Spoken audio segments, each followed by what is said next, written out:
기도하는 모든 소원이 주 안에서 온전히 아름답게 이루어지기를 담임 목사로서 축복합니다. 아멘. 늘 건강하시기를 바랍니다. 다시 한번 우리 어르신들을 위하여 박수 한번 하도록 하겠습니다.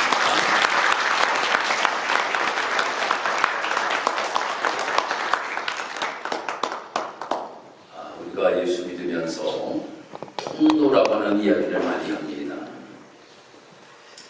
통로라고 하는 이야기를 하면서 제일 많이 사용하는 것이 축복의 통로입니다. 그래서 내가 축복의 통로가 되기를 원합니다 라고 이렇게 우리는 기도도 하고 말씀도 듣고 그렇게 되기를 바라는 소망을 가지고 삶을 살아가는 것이 우리의 모습입니다.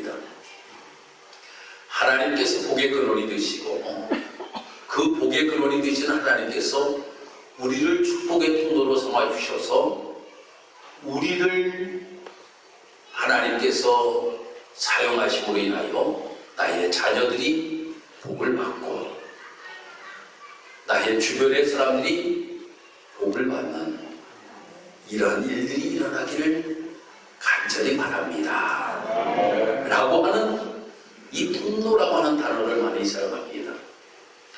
그런데 여러분, 이 자리에 계시는 모든 분들이 우리가 생명을 가지고 삶을 살아갈 수 있도록 하나님께서 우리에게 통로를 삼아주신 분이 계시는데 그 통로를 삼아주신 분이 누구인지 아십니까?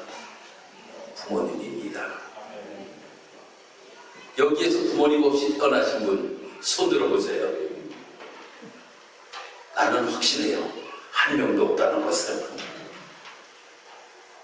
누구나 할 것 없이 부모의 통로를 통하여서 우리가 이 땅에 태어났다라고 하는 겁니다. 또한 우리가 태어난 것으로 그치는 것이 아니라 부모님들의 사랑과 눈물과 희생 가운데 지금 이 자리에 우리가 있게 되었습니다. 오늘은 어버이 주일입니다.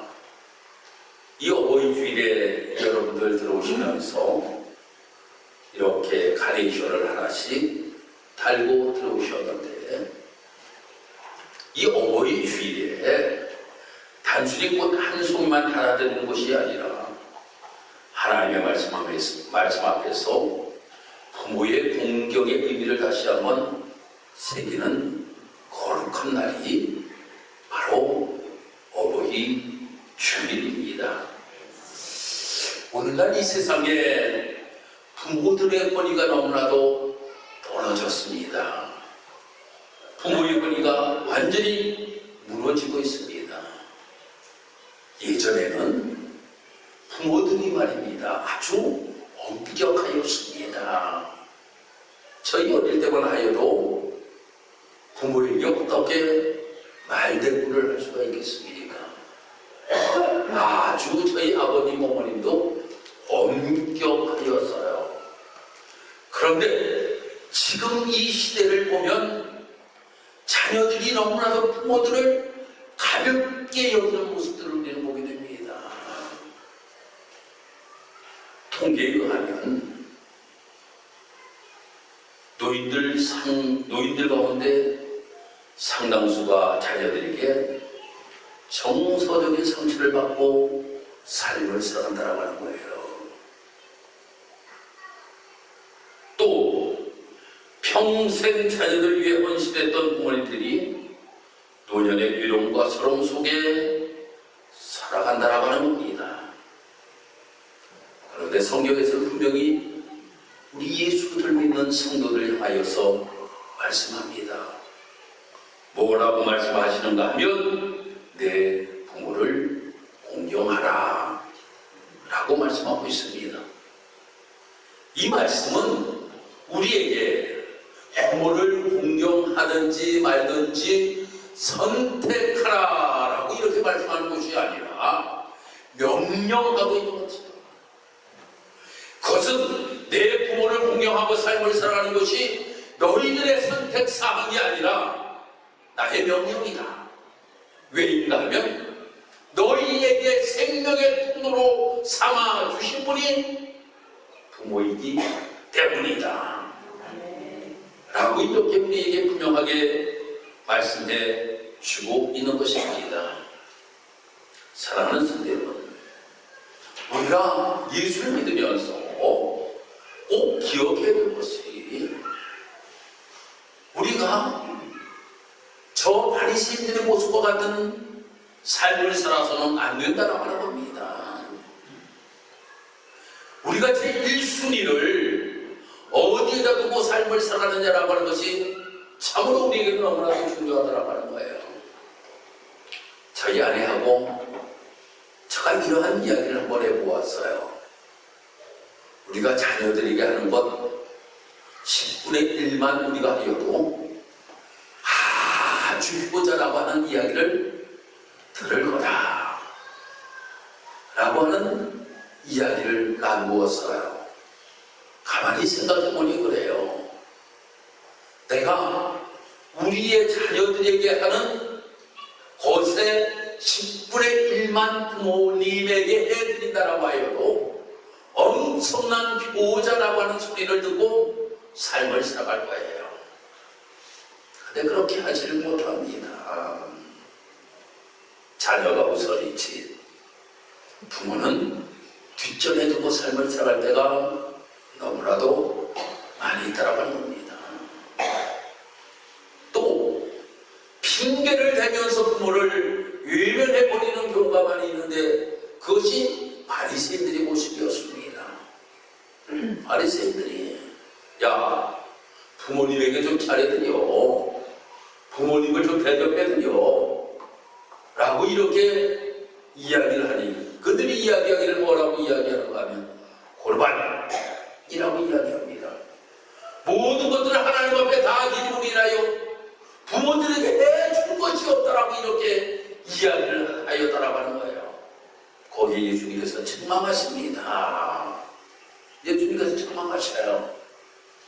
우리가 육신의 부모를 제대로 섬기지도 못하면서 어찌 하늘에 계신 아버지를 우리가 잘 섬기며 삶을 살아갈 수가 있겠느냐 라고 하는 것에 관하여서 예수님께서 분명하게 말씀하셨던 것을 보게 됩니다.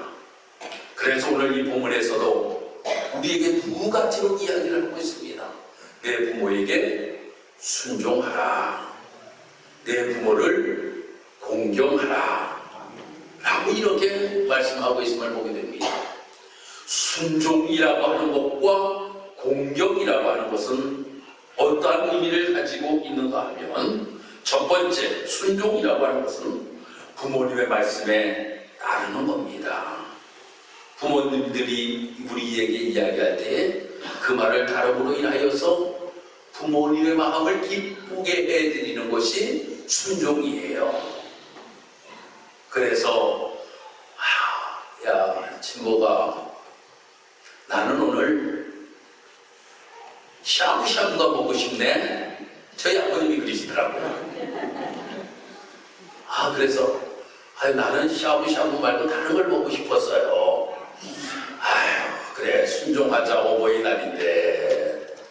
그래서 샤브샤브를 어버이날 사드렸더니 얼마나 기뻐하시는지. 거기다가 카네이션 하나, 이것보다 더 큰 걸 하나 탁 달아드렸더니 아주 좋아하시더라고요. 이 순종이라고 하는 것은 부모님 내가 내 생각 아니래도 부모님이 이야기할 때 그 뜻을 따라서 순종하는 것, 그러므로 인하여 기쁨을 드리는 것이 순종이에요. 순종. 성경에서 이야기하는 순종이에요. 그럼 공경이라고 하는 것은 무엇이냐 라고 하면 히브리어에서 이 공경이라고 하는 뜻이 어떤 뜻으로 이야기가 되고 있는가 하면 무겁게 여기다 라고 하는 거예요.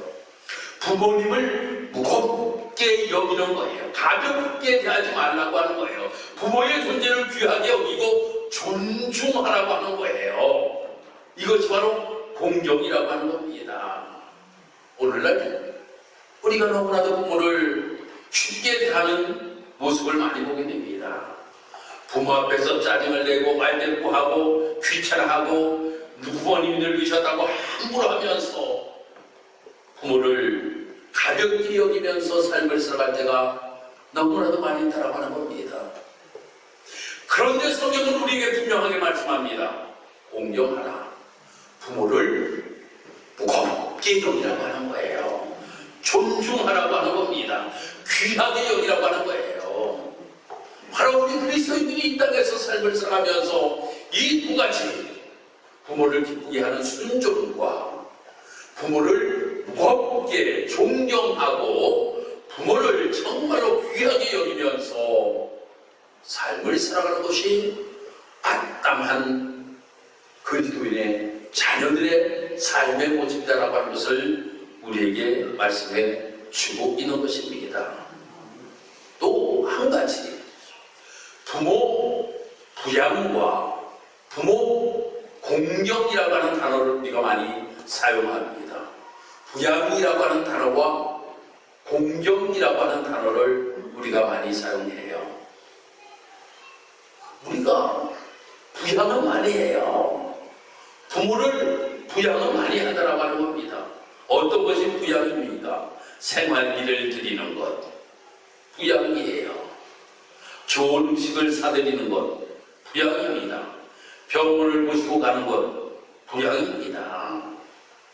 그러나 문제는 공경이 없는 부양, 이 모습으로 우리가 삶을 살아가지 말고 우리가 진정으로 부모를 공경함으로 부양할 수 있는 모습이 우리 그리스도인들이 되어야 된다고 하는 겁니다.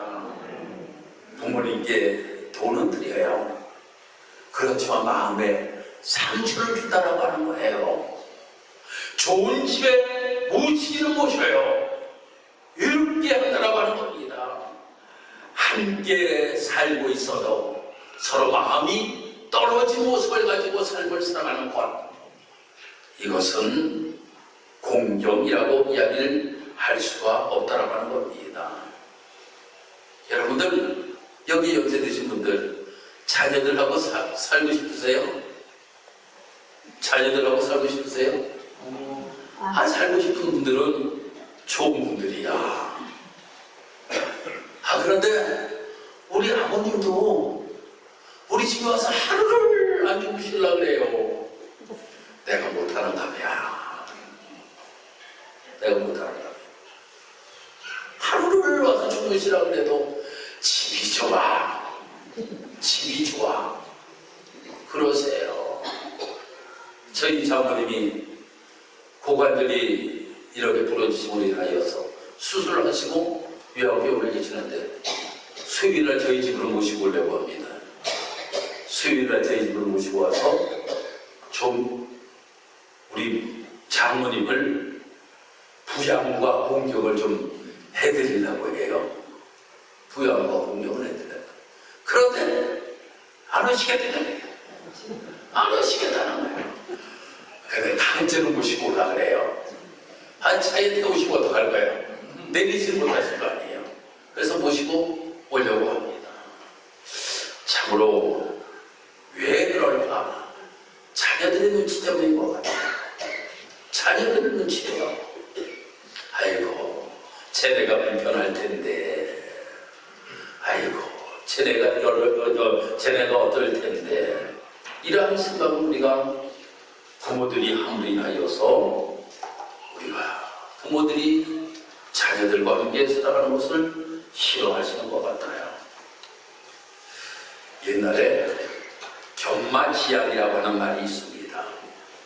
이 견마지양이라고 하는 말은 어떠한 뜻을 가지고 있는가 하면 개나 말도 먹이는 것은 할 수 있다 라고 하는 뜻이에요. 단순히 먹이고 입히는 것만으로는 효도가 아니다 라고 하는 것을 우리에게 이야기를 해주고 있는 것입니다. 어떤 아버지가 세 아들이 있었대요. 이제 아버지가 연세가 점점 높아지시는 거예요. 애들이 셋이 아주 그 아버님에 대하여서 그를 잘 하더니 어느 날부터 변하더라는 거예요.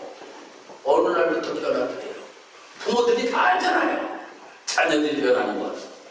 그래서 세 아들을 다 불러다 놓고 금괴를 하나 탁 만들어 놓고 그 안에다가 뭐를 잔뜩 집어넣으면서 열쇠를 탁 잠겨놨대요.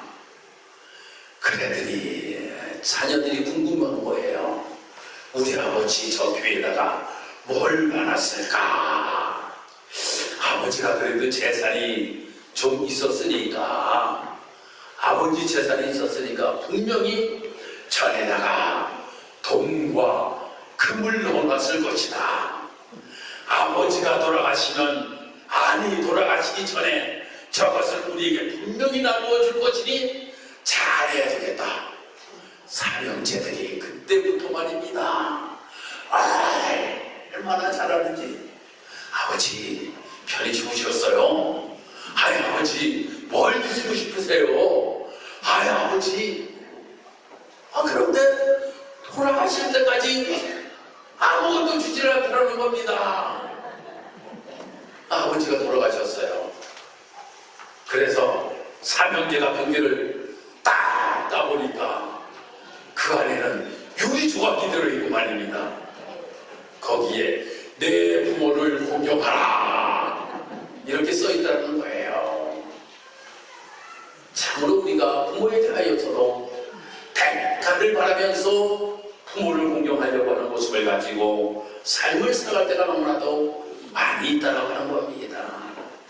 그런데 우리 그리스도인들이 좀 우리는 이 단계를 뛰어넘을 수 있는 모습. 세상 사람들은, 기독교인들은 불효자라고 이야기하지만 우리가 이 땅에 삶을 살아가면서 살아계신 부모님에게 최선을 다하여서 공경할 수 있는 모습을 가지고 삶을 살아가는 것이 우리 그리스도인의 모습이 되어야 된다라고 하는 것을 우리에게 분명하게 말씀해 주고 있습니다. 그래서 우리 사랑하는 직사랑교회 성도 여러분들이 모두가 효자, 효부가 되기를 주의 이름으로 축복합니다. 그래서 우리에게 약속의 복을 누리며 삶을 살아갈 수 있는 우리 사랑하는 성도들이 되어야 된다라고 하는 겁니다. 이렇게 우리에게 말씀하고 있잖아요. 부모 공경에는 하나님의 축복이 있다 라고 이렇게 우리에게 분명히 말씀하고 있잖아요. 너희들이 그냥 부모를 공경하는 것으로 끝나는 것이 아니라 그 모습을 가지고 삶을 살아가면 하나님께서 너희들에게 복을 주신다 라고 말씀이 기록되고 있어요. 우리가 십계명을 읽어보면 첫 번째, 두 번째, 세 번째, 네 번째 하나님을 어떻게 섬기며 삶을 살아가야 되는가 라고 하는 것에 관하여서 우리에게 말씀해 주고 있습니다. 그런데 우리 인간 대인관계 속에서 제일 먼저 해야 될 것이 무엇이라 라고 말씀하고 있는가 하면 바로 부모 공경에 관하여서 우리에게 말씀해 주고 있는 것입니다. 우리가 성경을 읽어보면 요셉이라고 하는 사람, 아버지 야곱을 잘 공경하였습니다. 그럼으로 인하여서 하나님께서 그에게 복의 복을 허락하셨다는 것을 보게 됩니다. 룻이라고 하는 여인, 오늘 예배 시간 전에 제가 여러분에게 예배의 부름으로 읽어드린 말씀을 보면 나오미가 이제 고향으로 돌아가려고 할 때 룻이 자기도 어머니를 따라 내가 어머니가 가시는 곳으로 내가 가겠습니다 라고 이야기하며 그의 남편도 죽었습니다. 그럼에도 불구하고 어머니를 따라 어머니의 고향으로 돌아가게 됩니다. 그러므로 인하여 하나님께서 복을 주셨는데 바로 예수님의 조상이 되게 되었다라고 하는 거예요. 이 복을 우리에게 비워달라고 하는 겁니다. 그러니 우리가 삶을 살아가면서 부모 공경을 함으로 인하여서 우리가 손해보는 것이 아니라 부모를 공경하게 되면 우리에게 복을 주신다라고 하는 것, 이것을 우리가 바로 알고 신앙의 길을 걸어가야 될 줄 믿습니다. 오늘 내가 깜빡했어요. 교회 학교 어린이들을 함께 예배드리면서 이 말씀을 내가 드려야 되는데, 중고등부 학생들을 함께 예배드리면서 이 말씀을 드려야 되는데, 이 말씀을 그러다가 제가 그냥 잊었어. 그래서 어르신들에게 제가 말씀드리지만, 우리가 이 땅에서 삶을 살아가는 동안에 우리의 부모들, 먼저 가신 우리의 부모들은 마음속이라도 이런 마음을 가지고 우리가 삶을 살아갈 수 있는 성도 여러분들이 되기를 주님의 이름으로 축복합니다. 그러면 이제 이 자리에 계신 분들 다 보면 다들 이거 붙이셨네, 연로하신 분들이 많아. 그러면 나는 어떻게 삶을 살아야 될 것인가? 이것도 중요하잖아요. 자녀들이 이렇게 우리의 부모를 공경하면서 삶을 살아가면 부모들은 우리가 어떻게 삶을 살아가야 될 것인가? 라고 하는 것도 우리에게 중요하다고 합니다. 우리가 나이가 먹을수록 우리가 한 가지 꼭 기억해야 될 것이 있습니다. 끝까지 믿음 붙드는 거예요. 할렐루야. 끝까지 믿음 붙들고, 끝까지 자녀들 위하여 기도하고, 끝까지 내 생명 다한 날까지 정말 우리가 하나님을 붙잡고 하나님을 지하면서 끝까지 믿음을 지키겠다라고 하는 고백, 이 고백이 우리 사랑하는 성도들이 있기를 주님의 이름으로 축복합니다. 성경에서는 늙어서도 귀하게 쓰임받았던 사람들이 참으로 많이 있습니다. 아브라함은 노년에 믿음의 조상이 되게 되었고, 모세라고 하는 사람은 80세에 사명을 받았습니다. 안나라고 하는 선자는 늙은 몸으로 성전을 떠나야하고 기도했어요. 사랑하는 성도 여러분, 우리는 믿음에는 은퇴가 없다라고 하는 겁니다. 직분에는 은퇴가 있다 할지라도 믿음에는 은퇴가 없습니다. 기도에는 은퇴가 없습니다. 사랑하는 성도 여러분, 그러니 우리가 믿음 생활하면서 자녀들을 축복해야 돼요. 하나님이 나를, 우리의 자녀들 통로로 삼아주셨는데 생명만 통로가 되지 않게 하시고 축복의 통로도 내가 되게 하여 주옵소서. 이 모습을 가지고 자녀들 위하여 함께 기도해 줄 수 있는 사랑하는 부모들이 되기를 주의 이름으로 축복합니다. 그러므로 인하여 우리 믿음의 성도들 가정이 정말 하나님 보시기에 가장 아름다운 가정으로 든든하게 살 수 있기를 다시 한번 주님의 이름으로 축복합니다. 기도합니다. 할렐루야. 하나님 감사합니다. 어버이 주일을 맞이하여서 자녀들이 부모에게 어떻게 하며 삶을 살아가야 되는지를 하나님이 명령하셨습니다. 순종하고 삶을 살아가고 공경하고 삶을 살아가라고 우리에게 말씀하셨으니, 믿음의 자녀들이 이 말씀 순종하여 우리가 부모에게 순종하고 공경하며 삶을 살아갈 수 있는 우리의 모습이 될 수 있도록 주여 인도하여 주옵소서. 그러므로 인하여 우리 사랑하는 모든 성도들이 하나님 앞에 복받는 삶이 되기를 원합니다. 부모된 우리들은 믿음을 끝까지 지키게 하시고, 자녀들 위하여 기도함으로 인하여 축복의 통로가 내가 될 수 있도록 하나님 인도하시고 도와주옵소서. 감사드리며 예수님의 이름으로 기도드리고나이다. 아멘.